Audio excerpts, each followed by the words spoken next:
Halo halo semuanya. Sekarang kita kedatangan salah satu tokoh. Mungkin Mbak Ella bisa memperkenalkan diri terlebih dahulu. Nama saya tentu saja Ella binti orang tua Suud. Jadi Ella Suud. Mbak Ella ini kelahiran Surabaya ya, Mbak? Iya. Mbak Ella ini adalah seorang broadcaster sampai SMA di Surabaya. Surabaya. Mbak Ella ini ada seorang broadcaster on air dan off air. Boleh bercerita Mbak pengalaman broadcaster on air dan off air di acara event-event menurut Mbak Ella sebagai broadcaster itu gimana? Dulu radio itu gede ya, Prambors gede. Waktu pindah ke Surabaya masuk ke radio besar juga, IBS sama SS sama SI, terus digantikan oleh digital, Ruru digital, Synchronize digital. Sekarang radio yang tadinya pilar, salah satu pilar, sekarang radio on air yang pakai FM itu tadinya dijual mahal sampai belasan atau puluhan miliar rupiah. Kemarin itu aku ditawarin cuman nggak sampai 10 miliar.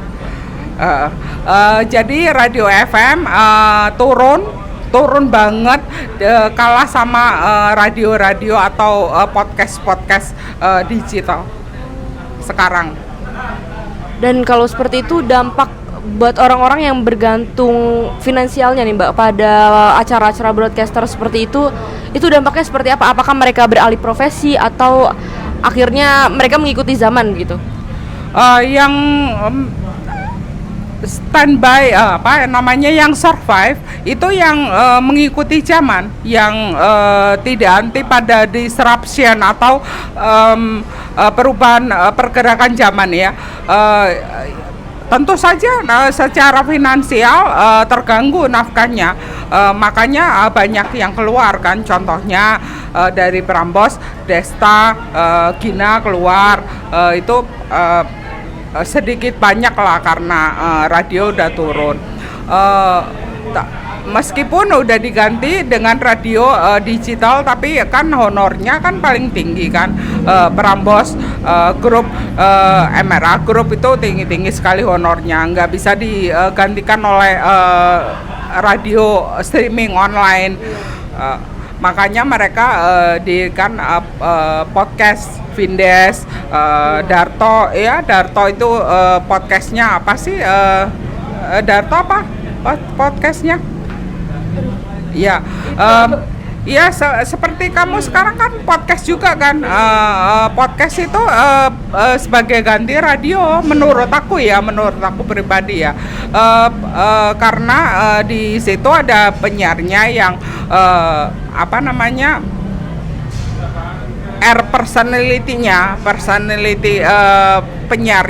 penyiar podcast tersebut menjadi daya tarik atau pengiklan untuk masuk. Terus punya market sendiri, Vindes marketnya sendiri, podcastnya para stand up komedian itu sendiri, podcastnya Deddy Corbuzier sendiri, podcastnya Deddy Corbuzier sama Denny Sumarko pasti sama ya marketnya ya. Tapi kayak Vindes itu sendiri, kayak semuanya sendiri, podcastmu juga pasti punya sendiri, market sendiri ya.